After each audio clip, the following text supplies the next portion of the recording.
Here we have a question. An astronaut pushing on a spacecraft with force F, and spacecraft pushes back the same and equal magnitude, opposite direction force. The force is 36 Newton, and the question is asking us what is the astronaut's acceleration and spaceship's acceleration. Their masses are given to be, the mass of the astronaut is given to be 92 kilogram, and the mass of the spacecraft is given as 11,000 kilogram.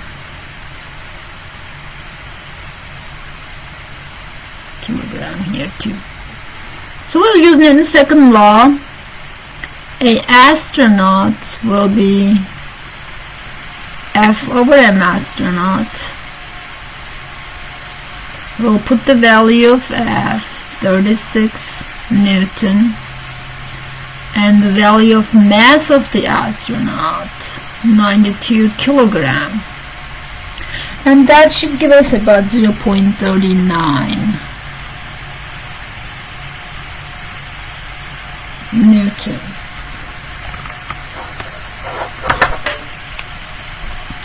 Do the same for the spacecraft. A spacecraft is equal to force divided by the mass of the spacecraft, and 36 Newton divided by 11,000 kilogram. That should be about 0.0033 meters per second squared. That also should be meters per second squared. I don't know why I put here Newton. Newton is the unit of force, not acceleration. Don't forget. The unit of acceleration is meters per second squared. Now here we are seeing that the same force is applied, and that's always the case. Action, reaction. Astronaut applies a force, spacecraft applies the force in opposite direction. Same magnitude in opposite direction. Although they both are applied the same force, we know that the astronaut will move more faster with a larger acceleration because his mass is significantly smaller than the spacecraft's mass.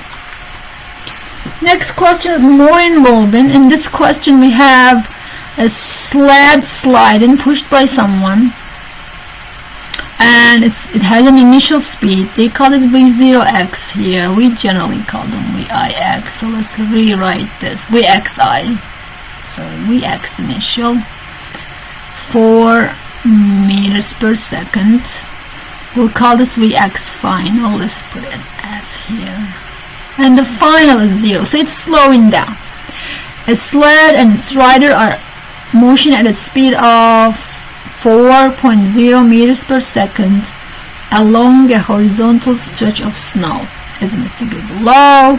The snow exerts a frictional force. Of course, if the sled is slowing down, there is friction, and friction is always against the motion.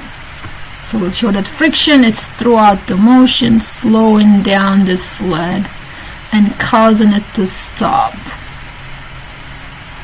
So sled slows down and eventually comes to a stop in 20 seconds. So we know delta t here, and it's equal to 20 seconds.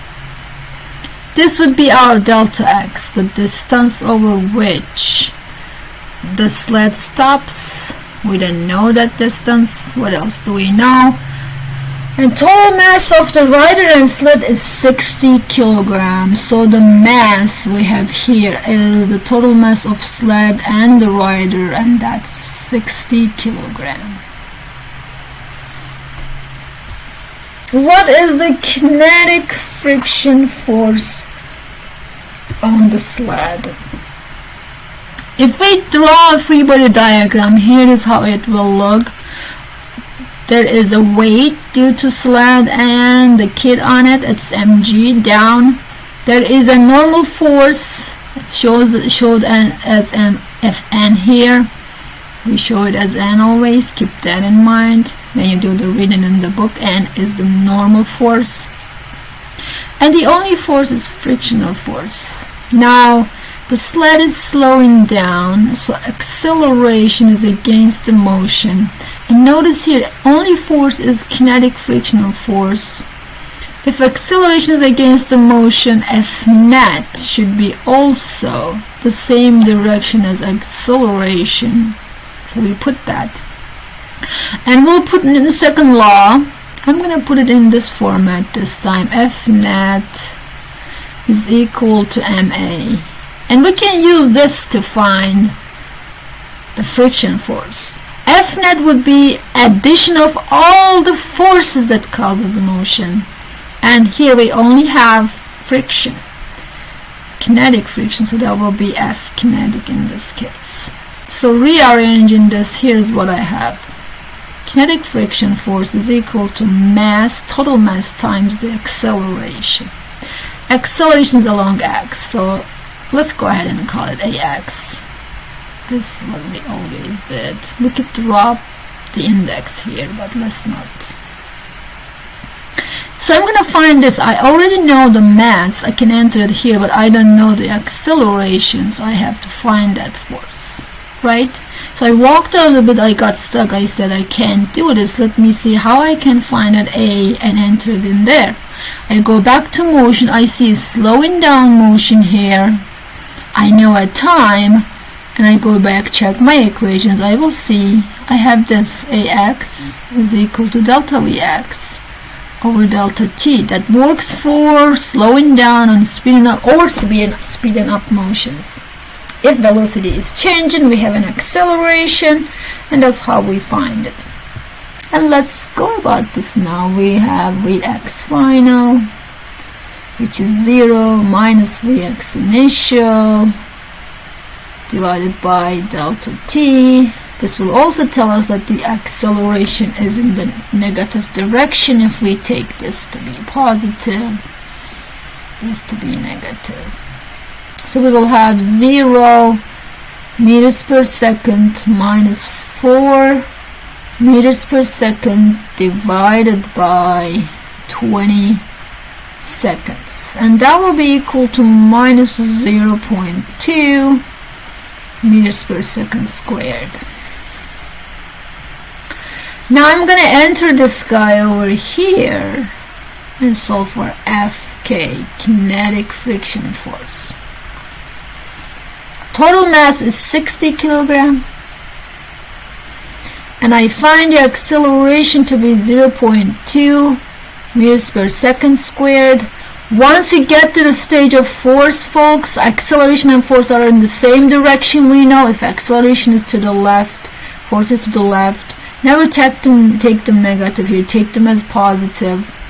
And if we want to define directions later on for more complicated questions, I will always suggest you to take the direction of net force or the acceleration to be positive. But for this time, just keep in mind, we are looking at only the magnitudes, not putting in the negative sign. This saves us a lot of algebraic mistakes we might do in the future. And this will give us a 20 Newton force. That's the kinetic friction.